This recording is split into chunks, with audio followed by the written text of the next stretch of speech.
Welcome back, friends and horror fans. Don't mind my hair, it's wet, and today I'd like to talk to you about a brief history of Slenderman slash the Slenderman pipeline.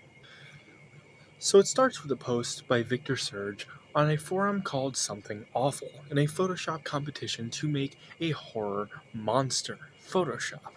The images you've probably seen 1,000 times.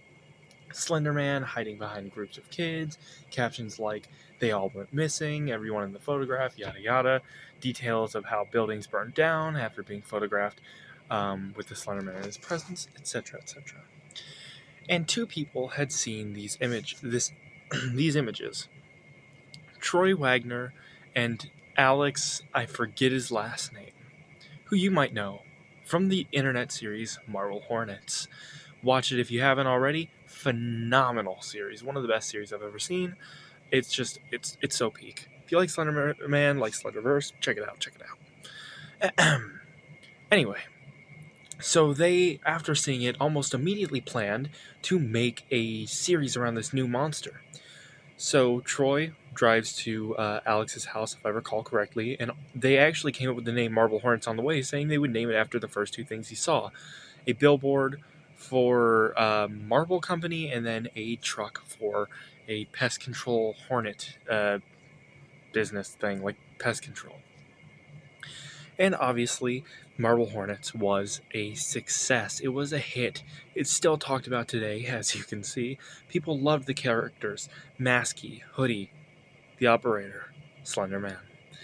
And it was so popular, in fact, that they would be approached by a game company you might know: Blue Isle Studios, creators of Slender and the 8 Pages. They were going to be making their first full-length game, well, about the Slender Man, that being Slender, the Arrival. And they would approach none other but the Marble Hornets crew: Troy, Alex, Tim, and Brian, to help write the game.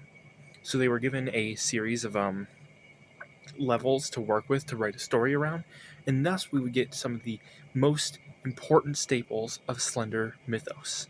Proxies, the first ever being Kate the Chaser.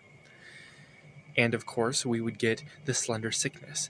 That would be more expanded upon. You would get the more arsenic tendencies of the people who have the sickness. You'd get the video cameras. You'd get the distorting electronics, etc., etc. Some of the most important things of the Slender mythos came from Slender the Arrival. And so we owe Slenderman's popularity in the modern day to not only Victor Surge, obviously, for creating him, but really to the Marble Hornets crew for creating the mythos about the wonderfully pale, tall man, the Slender Man. So we should thank them for all the creepy pastas, for all the Slenderverse series, for the games, the remasters. Maybe not the movie. Everything we owe to them. Slenderman was and still remains one of the most popular creepypasta in the entire subgenre.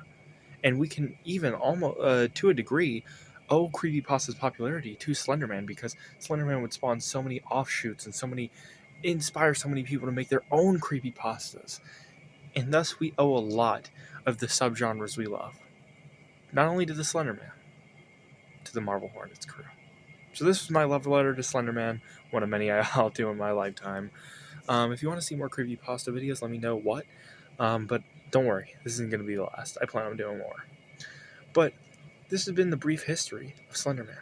If you liked it and want to stay up to date with daily horror content, consider subscribing and hit the notification bell. If you disliked it, share it from a group chat so you make fun of me in my stupid video. And I'll see you, Space Cowboy.